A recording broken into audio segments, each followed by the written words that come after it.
So people living in this area, I think it was called Tuzla. Tuzla is a Turkish name, means lot of salt. The name coming from the lake. So the Tuzla area, and this area was a grazing ground for their animals, and for a seclusion area for the dervish people as well. At the time, 17th or 18th century, they started having visions of Ummu Haram, and telling them about her presence, about her identity, because they realized this is not an ordinary place. Because you know the stones inside, there are 3 stones covering her grave like a small hut. They were always present there. From the time she was buried until today, those stones are there untouched. So they could not identify what's happening, but they know something holy, something divine is happening here. Until she started communicating, and they start having visions of her. And after these visions, they made a request to the ulama, to the scholars of the time. They said, we are having such a spiritual experience. We so and so claimed. Would you be able to identify this? And the scholars, going through the archives and looking into the books, they find the documents telling about Ummu Haram's place of burial in Cyprus. And this is the time of 1760s, and Mustafa III is the Sultan. They immediately gave the orders for a place to be built in her honor. And this place, the mosque, these bits you see here, these were guest houses at the time, because people all over, they were coming as guests, and the resident sheikh, he was living there with his family on this bit, and these rooms, they were kept for the guests as misafirhane. And they were coming here for 3 days. They were feeding them, they were looking after them, so they can make their visit to Hala Sultan, and they pay their respects to Hala Sultan. And after a couple of days, people go back to their villages, their cities.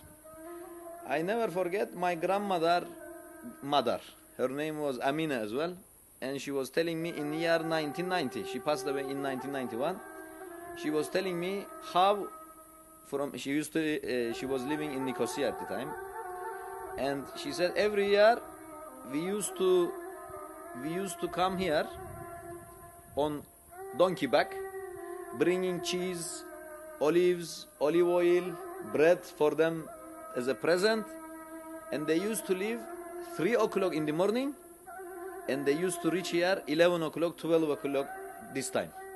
So it was about an 8-hour journey for them. And she said, and it was the most important part of their lives to be able to do this every year.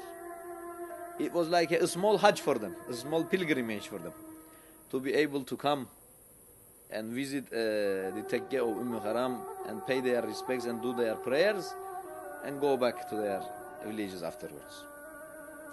And there is a famous legend about the stones that are covering her inside.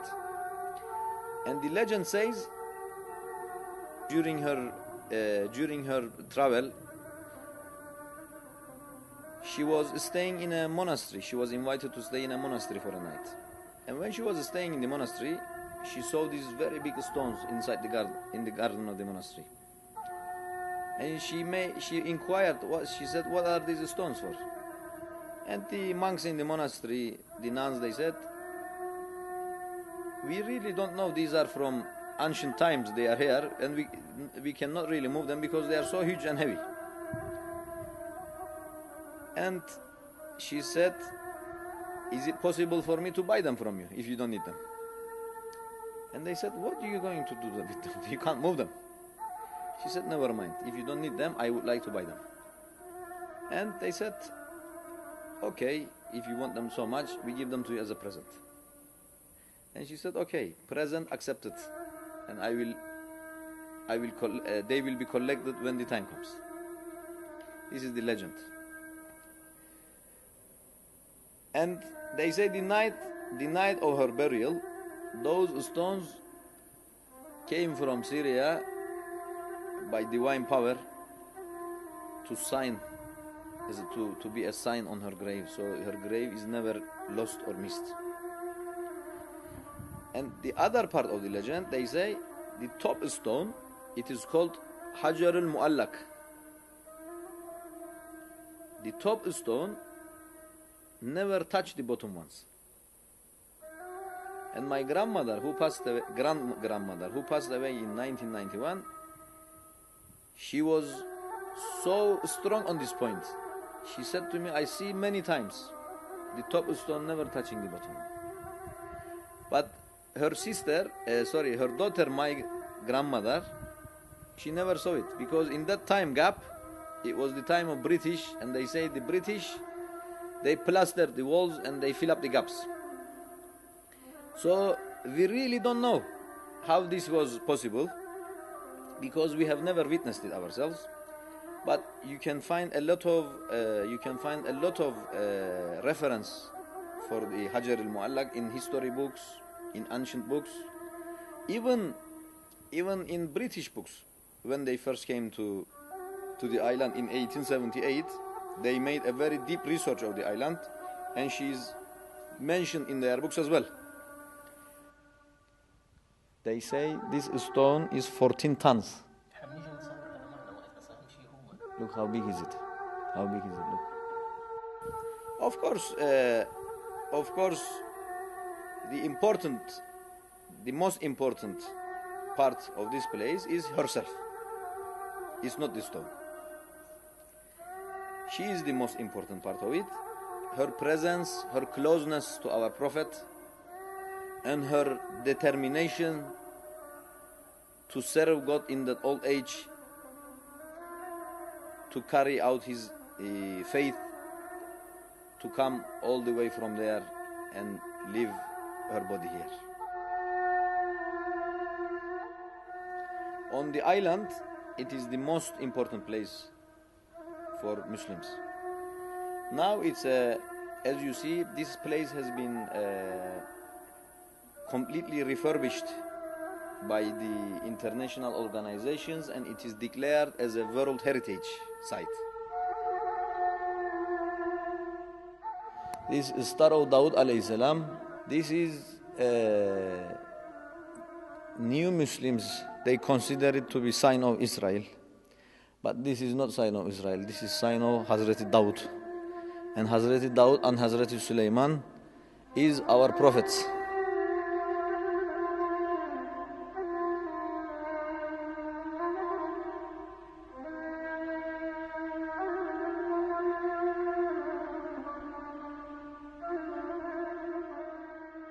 We are honored with her presence. Because of her presence, we have the mosque as well now. If it wasn't for her, I don't know if anybody would build a mosque here.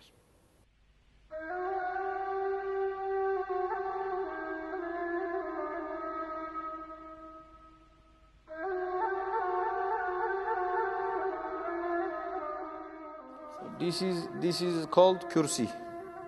This is where, when the Hoja, the Imam, when he's making a lecture to the Jamaat, other than Jum'ah, and if you have lots of Jamaat, he can climb up there and sit on it and talk to people. It's kursi. On Jum'ah, you go to Mimbar.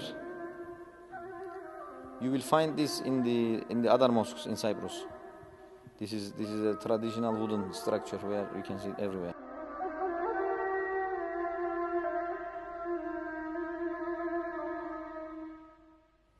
she has sacrificed her life in this faraway land so that people can benefit from her spirituality. And people are understanding this without us telling them. Hence the reason they are coming every day.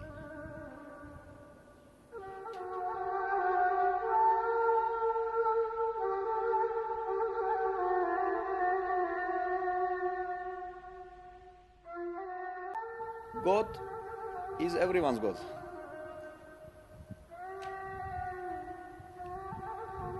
Whatever name you give to him, he is the God of everyone. Islam does not make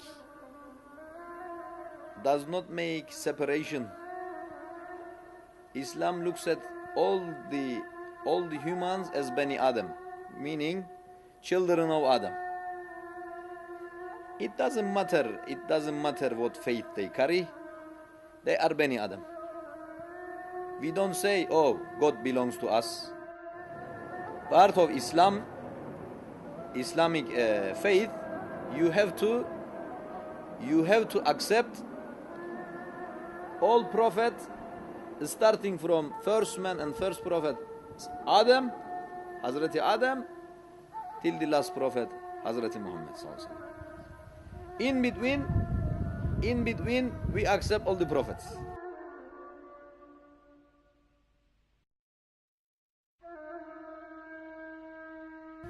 So this, because of that acceptance and tolerance, she is representing it to the highest level.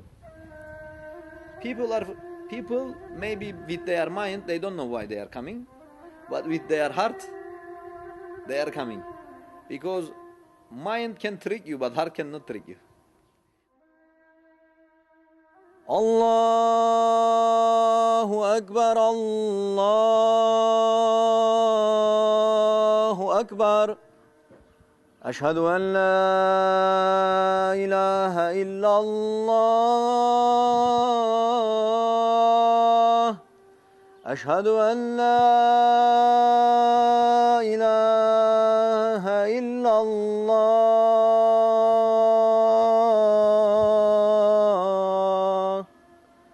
Ashhadu anna Muhammadan Rasulullah.